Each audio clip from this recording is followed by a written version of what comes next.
It's safe to say everyone on Earth has a hobby or two. Whether you're the President of the United States or a high school principal, you still need something to occupy the time you spend when you aren't working. That's true especially if you're a writer. After all, you need something interesting to write about. After he penned his best-selling debut novel, Miss Peregrine's Home for Peculiar Children, author Ransom Riggs traveled to Europe to explore abandoned castles. Well, more like break into abandoned castles. What would become the backdrop of a trailer to promote his story began as an adventure that would likely take him to some of the spookiest places on Earth. Luckily, Riggs documented his journey for all to see. Ransom Riggs is most known as a best-selling author of the young adult fantasy novel Miss Peregrine's Home for Peculiar Children.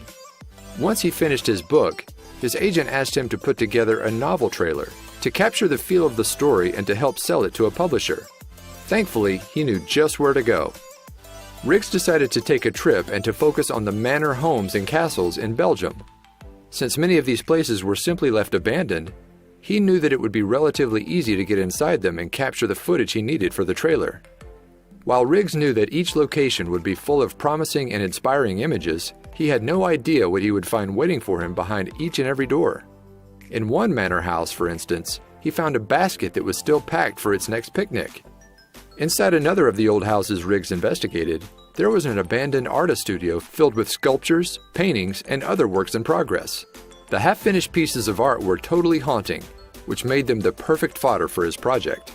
Something about the unfinished quality of most of these pieces made them seem like they were ripped right from the pages of every book Riggs had just finished writing. He couldn't help but feel that he had been guided to these different locations for a reason. This abandoned set of paints in one of the homes showed that the artist was just as passionate about painting as they were about sculpture.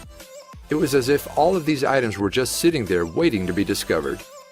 The grand exteriors of these homes were completely imposing. They were clearly designed to impress, if not to outright intimidate. For Riggs, trying to imagine what they might find behind those graded facades was the most exciting part of the journey.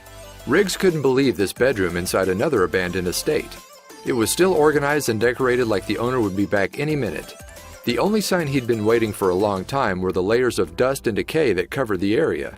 In another home, Riggs got the shock of a lifetime when he discovered 2 gravestones in the living room. The 2 headstones appeared to be quite old, and they were strangely and casually placed against the wall.